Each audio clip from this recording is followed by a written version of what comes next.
Busted. Salita pa lang masakit na. Natural na nga siguro sa mga katulad kong pangit ang mabusted. Ouch. Aray. Sakit. Kaya alam nyo na kung bakit natatakot na muli ako manligaw kasi nga, pangit. Di ko naman alam kung bakit ganun yung ibang babae. Medyo mapili. Hi. Nako, tigil-tigilan mo nga ako. Hindi na ako obra sa akin yan. Mag-hi ka tapos ano? Ay nako, mga lalaki talaga oo. Diyos ko, mga moves na yan. Alam ko na yan. Hi, miss.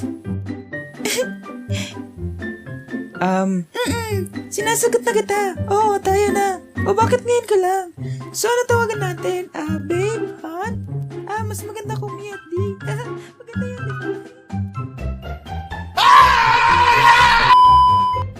Bah, kita nyo na, kapag pogi sila agad, hustisya naman mga idol. Paano naman kami? Ako. Pero minsan sinubukan ko pa rin naman ligaw kahit gano'n na nga. Baka sakaling may tumanggap pa rin sa akin. Hi, miss. Ay, sorry, may jowa na ako eh. Sorry.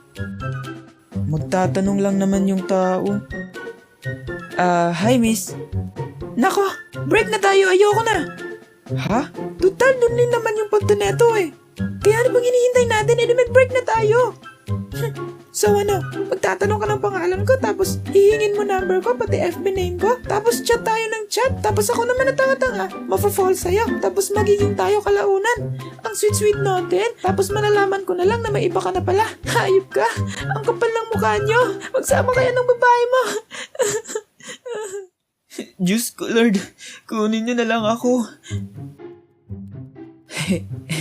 Joke lang po. So, balik tayo sa word na busted. Noong high school pa lang ako, patay na talaga ako sa crush ko. Simula grade 7 pa lang kami. Nahihiya lang talaga ako na umamin kasi nga, ang pangit ko talaga. Pimples dito, pimples doon, pimples everywhere. Kaya baka mabusted lang ako. At syempre tayo minsan, sinasabi natin sa kaibigan natin kung sino yung crush natin, di ba?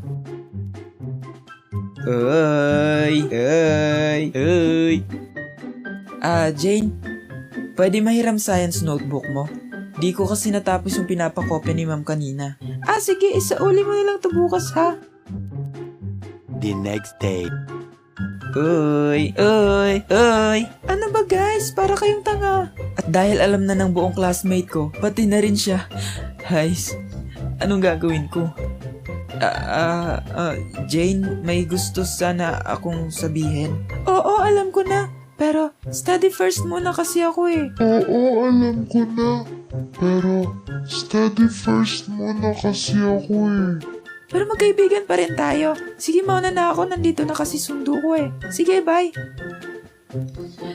Jane, di pa naman ako magtatapat eh. Gusto ko lang naman sabihin na mathematics notebook ang binigay mo sa akin kahapon. So kaya ngayon, study first na rin ako. Maraming salamat sa panonood. I appreciate you guys. Please subscribe and hit the notification bell for more corny stories. Bye!